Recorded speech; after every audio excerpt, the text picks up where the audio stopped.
Columbus నుంచి చంద్రబాబు దాకా అనే శీర్షికతో సీనియర్ జర్నలిస్ట్ టంకసాల అశోక్ గారు రాసిన ఆర్టికల్ చదివిన తర్వాత చదవక ముందు నాకున్న అభిప్రాయం చెప్తున్నా. ఇక్కడ టంకసాల అశోక్ గారు వామపక్ష భావజాలం ఉన్న జర్నలిస్టులా కాకుండా ఫక్తు కేసీఆర్ భక్తుడిలా రాశారు అనడానికి ఎలాంటి సందేహం లేదు. కేసీఆర్ ప్రభుత్వంలో పదవి అనుభవించిన ఆయన ఇవాళ ఏ పదవి కోసం, ఎవరి మెప్పు కోసం ఆ వ్యాసం రాశాడో ఆయనకే తెలియాలి. భవిష్యత్తులో ఏం పదవులు ఆశించి ఎవరు అధికారంలో వచ్చి తనకు పదవి ఇస్తారని ఆశపడ్డాడో ఆయనకే తెలియాలి.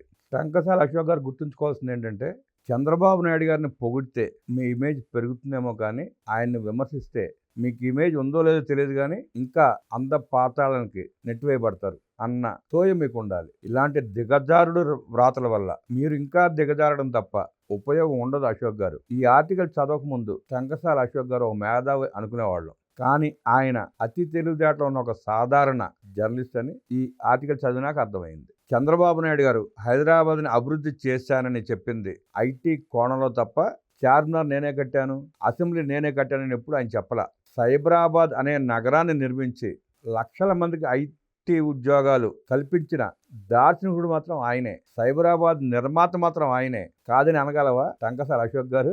ఆయన ఇప్పుడే కాదు ఎప్పుడైనా ఇన్ఫర్మేషన్ టెక్నాలజీ కోణంలోనే మాట్లాడారు తప్ప, చెప్పారు తప్ప తెలంగాణ సమాజానికి నాగరికత లేదని, నాగరికత నేనే నేర్పానని ఏనాడూ చెప్పలేదు. అట్లా చెప్పే వ్యక్తి చంద్రబాబు నాయుడు గారు కాదు. అశోక్ గారు అలా చెప్పే వ్యక్తి చంద్రబాబు నాయుడు గారు కాదు.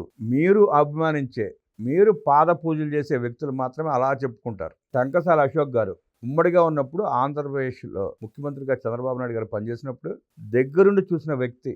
ఆయన పాలనని, ఆయన వ్యవహార శైలిని అతి దగ్గరగా ఉండి చూసిన వ్యక్తి టంకసాల అశోక్ గారు. అంత దగ్గరుండి చూసిన అటువంటి వ్యక్తి అశోక్ గారికి చంద్రబాబు నాయుడు గారి గురించి అన్ని విషయాలు తెలిసి ఉండాలి. కానీ కేవలం కేసీఆర్ మెప్పు కోసమో, కొంతమంది నాయకుల మెప్పు కోసమో చంద్రబాబు నాయుడు గారిని విమర్శించాలి అన్న ఒకే ఒక్క ఎజెండాతో ఈ రకం వ్యాసాలు రాయడాన్ని ఏ రకంగా అర్థం చేసుకోవాలో సమాజం ఆలోచించాలి, ప్రజలు ఆలోచించాలి, మేధావులు ఆలోచించాలి. ఇక్కడ చంద్రబాబు నాయుడు గారు తెలంగాణ భూభాగాన్ని, తెలంగాణ ప్రజల్ని ఏనాడు చిన్న చూపు చూడలేదు. ఆయన శక్తి మేరకు చేయగలిగినంత వరకు తెలంగాణ రాష్ట్రానికి, తెలంగాణ ప్రజలకి చంద్రబాబు నాయుడు గారు చేసినంత మేలు, చేసినన్ని పనులు, చేసినన్ని అభివృద్ధి కార్యక్రమాలు, తెచ్చిన ప్రాజెక్టులు అంతకుముందు కానీ తర్వాత కానీ ఎవరో తెచ్చిన దాఖలాలు లేవు. ఆ సంగతే మీరు ఎవరి మెప్పు కోసమైతే ఈ వ్యాసం రాశారో ఆ నాయకులు అడిగినా స్పష్టంగా చెప్తారు మీకు. నేటి తెలంగాణలో పారుతున్న నీళ్లు ఆయన కట్టిన ప్రాజెక్టు నుంచేనన్న సంగతే మర్చిపోతే ఎలా అశోక్ గారు? ఆ విషయం జర్నలిస్ట్గా ఉన్న మీకు తెలియదా? టంకసాల అశోక్ గారి ఆరాధ్య దైవం కేసీఆర్ గారు కట్టిన కాళేశ్వరం ఎలా కూలబడిందో ముఖ్యమంత్రి రేవంత్ రెడ్డి గారిని అడిగితే నాకన్నా బాగా చెబుతారు ఆయన. ఈ పరిస్థితులన్నీ అశోక్ గారికి క్షుణ్ణంగా తెలుసు. అయినా సరే తెలంగాణ ప్రజలను కించపరిచినట్టుగా చంద్రబాబు నాయుడు గారి క్యారెక్టర్ని తక్కువ చేసి చూపించే విధంగా మాట్లాడటం, రాయటం ఈ టంకసాల అశోక్ ఫ్యాషన్ అయితే కావచ్చేమో కానీ తెలంగాణ ప్రజలు మాత్రం దీన్ని హర్షించరు. తెలంగాణలో ఉన్న యావత్తు ప్రజానీకం ఇన్ఫర్మేషన్ టెక్నాలజీ ఎవరు తెచ్చారంటే కేసీఆర్ తెచ్చాడని మాత్రం చెప్పరు. వాస్తవాలు వారికి తెలుసు కాబట్టి చెప్పరు వాళ్ళు. అశోక్ గారు మీరు ఒకసారి ఆ ప్రజల దగ్గరికి వెళ్ళి కనుక్కుని వస్తే బెటర్. మీరు స్వయంగా వెళ్ళి తెలంగాణ సమాజాన్ని అడగమని చెప్తున్నాం మీకు. ఇన్ఫర్మేషన్ టెక్నాలజీని తీసుకొచ్చి సైబరాబాద్ని నిర్మించారు తప్ప తెలంగాణ సంస్కృతిని చెడగొట్టడానికి చంద్రబాబు నాయుడు గారు ఏనాడు ప్రయత్నించలా. ఆ విషయం మీకు తెలిసి కూడా కేసీఆర్ మెప్పు కోసమో, ఇంకెవరి మెప్పు కోసమో ఇలాంటి దిగజారుడు వ్యాసాలు రాయడం, ఆ సైబరాబాద్లో ఉద్యోగాలు చేస్తున్న ఏ ఒక్క వ్యక్తి హర్షించరు. మారుమూల పల్లెల్లో వ్యవసాయం చేస్తున్న రైతు కూలీలు కూడా మిమ్మల్ని సమర్థించరు. తెలంగాణ సంస్కృతిని చెడగొట్టడానికి ప్రయత్నించిన వ్యక్తులు ఎవరో మీ ఆరాధ్య దైవం కేసీఆర్ గారి బిడ్డ కేటీఆర్ని అడిగితే బాగా చెప్తాడు. ఎందుకంటే గుంటూరు వెళ్ళి విద్యాభ్యాసం చేసిన కేటీఆర్ ఆ తర్వాత ఆయన అధికారంలోకి వచ్చిన తర్వాత ఆయన కాంట్రాక్ట్లు ఇచ్చిన ఆంధ్ర వాళ్ళని అడిగితే ఇంకా బాగా చెప్తారు. ఫార్ములా 1 రేస్ ఏ తెలంగాణ సంస్కృతితో టంకసాల అశోక్ గారు చెప్పాలి. ఫార్ములా 1 రేస్ తెలంగాణ సంస్కృతికి అద్దం పడుతుందని టంకసాల అశోక్ భావిస్తే టంకసాల అశోక్ గారి తెలివితేటలకి 2 చేతులు 2 కాళ్ళు ఎత్తి మరీ దండం పెట్టాలి. చంద్రబాబు నాయుడు గారు శంషాబాద్ ఎయిర్పోర్ట్ గురించి, ఇన్ఫర్మేషన్ టెక్నాలజీ గురించి, సైబరాబాద్ నగర నిర్మాణం గురించి, ఔటర్ రింగ్ రోడ్ గురించి, ఆయన కట్టిన ఫ్లైఓవర్ల గురించి, హైటెక్ సిటీ గురించి మాత్రమే చెప్తాడు. అంతే తప్ప ట్యాంక్ బండ్ నేనే కట్టాను, చార్మినార్ నేనే కట్టానని చెప్పి మీ నాయకుడికి మళ్ళీ గప్పాలు చెప్పలే ఆయన.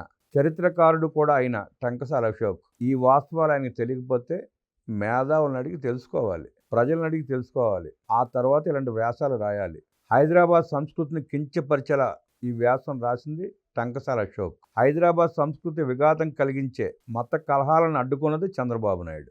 ఈ విషయాలన్నీ టంకసాల అశోక్ గారికి తెలియదా? తెలుగుదేశం ప్రభుత్వం ఏర్పడిన తర్వాత, రామారావు ముఖ్యమంత్రి అయిన తర్వాత, ఆ తదుపరి చంద్రబాబు నాయుడు గారు ముఖ్యమంత్రి అయిన తర్వాత హైదరాబాద్లో ఏనాడన్నా కర్ఫ్యూ పెట్టారా? మత కలహాలు జరిగాయా? దాదాగిరి నడిచిందా? పహిల్వాన్ల ఆటలు సాగనిచ్చారా? ఈ విషయాలను మీకు తెలియదా అశోక్ గారు? తెలీదు అనుకుంటే మీరు జర్నలిస్టే కాదని భావించాల్సి వస్తుంది. చంద్రబాబు నాయుడు గారిని ఎద్దేవా చేస్తా వ్యాసాలు రాయటం, వాటిని వాళ్లకు కావలసిన పత్రికలు అచ్చు వేయించుకోవడం గొప్ప కాదు. ఇవాళ చంద్రబాబు నాయుడు గారిని జాతీయ అంతర్జాతీయ మీడియా పొగుడుతూ ఉంటే మీకు కడుపు మంటలు ఎక్కువై అల్సర్లు పెరిగిపోయి అసందర్భంగా వ్యాసాలు రాసుకుంటూ మీ దుగ్ధ తీర్చుకుంటున్నారు అంతే తప్ప దానివల్ల ఉపయోగం లేదు. చంద్రబాబు నాయుడు గారిని విమర్శించి పెరుగుదాం అనుకునే స్థాయిలోనే పాత రోజుల్లోనే టంకసాల అశోక్ గారు ఆగిపోయాడు. ఇప్పుడు చంద్రబాబు నాయుడు గారిని పొగడటం ఫ్యాషన్ అయిపోయిన రోజులు అశోక్ గారు. అది విస్మరిస్తే ఎట్లా మీరు? ఈ విషయాన్ని పారిశ్రామికవేత్తల నుంచి సాధారణ గృహిణి వరకు ఎవరైనా అడిగినా చెప్తారు. ఎన్నో జీవితాలు ఇన్ఫర్మేషన్ టెక్నాలజీతో తమ జీవన ప్రమాణాలు పెంచుకున్నాయి. కనీసం అప్డేట్ కండే. అంతేగాని చంద్రబాబు నాయుడు గారి మీద వ్యతిరేకత తెప్పించి మీరు బ్రతుకు వెళ్ళదిద్దామనుకోకండి. దానివల్ల ఎలాంటి ప్రయోజనం ఉండదు. మీకు ప్రయోజనం లేదు కూడా. మీకన్నా తెలంగాణ ప్రజలు చాలా చాలా తెలివిగలవారు అశోక్ గారు, గుర్తుంచుకోండి. ఎవరి మెప్పు కోసం ఇలాంటి వ్యాసాలు రాశారా కానీ వారి మెప్పు పక్కన పెట్టి ప్రజల చేత మీరు చేత్కరించబడతారనడంలో ఎలాంటి సందేహం లేదు. ఉమ్మడి ఆంధ్రప్రదేశ్లో ముఖ్యమంత్రిగా చంద్రబాబు నాయుడు గారు 2004 వరకు మాత్రం పనిచేశారు. 2004 తర్వాత ఎంతమంది ముఖ్యమంత్రులు వచ్చారో, 2014లో జరిగిన పరిణామాలు ఏంటో మీకు బాగా తెలుసు. 2004 అంటే 20 సంవత్సరాల పై మాట. మీరు ఇవాళకి చంద్రబాబు నాయుడు గారిని విమర్శించే కాలాన్ని సాగిద్దాం అనుకుంటే ప్రజలు అమాయకులు కాదు. మీ తప్పుడు వార్తలను స్వీకరించే పరిస్థితి ఉండదు. చంద్రబాబు నాయుడు గారు చేసిన మేలుని, అభివృద్ధిని మీరు ప్రస్తావించకపోయినా పర్వాలేదు కానీ మీకు దైవ సమానమైన వ్యక్తి ముఖ్యమంత్రి అయిన తర్వాత ఈ తెలంగాణకి ఏం చేశాడో, ఆ చేయడం వల్ల ప్రజలకు జరిగిన మేలేంటో, ఎన్ని జీవితాలు బాగుపడ్డాయో మీరు స్పష్టంగా వ్యాసాలు రాసుకోండి. సమాజానికి పనికొస్తుంది. అలా కాకుండా ఎప్పుడో 20 ఏళ్ల క్రితం ముఖ్యమంత్రిగా పనిచేసిన వ్యక్తి గురించి మీరు ఇవాళకి పడరాని పాటలు పడుతున్నారంటే మీరు ఆరాధించే వ్యక్తులు ఎన్ని తప్పులు చేశారో అధికారంలోకి వచ్చిన తర్వాత ఆ తప్పుల్ని కవర్ చేసుకోవడానికి ప్రజలు మభ్యపెట్టే ప్రయత్నంలో భాగంగానే ఇలాంటి ప్రజలకు చిరాకు తెప్పించే నీచ వ్యాసాలు రాసుకుంటారని అర్థమవుతా ఉంది. వామపక్ష భావజాలం గల జర్నలిస్ట్గా ఉంటారో, ఊడిగం చేసే జర్నలిస్ట్గా మారతారో మీ ఇష్టం. మీ వివేకానికి వదిలేస్తున్నాం. లేదు చంద్రబాబు నాయుడు గారిని విమర్శిస్తూనే వ్యాసాలు రాస్తేనే మాకు మనుగడ ఉంటుందనుకుంటే మీ బ్రతుకు తెరువు కోసం రాసుకోండి. కానీ ప్రజలు మిమ్మల్ని ఎలా చూస్తున్నారో ఆలోచించుకోండి. నమస్కారం. టంకసాల అశోక్ గారు.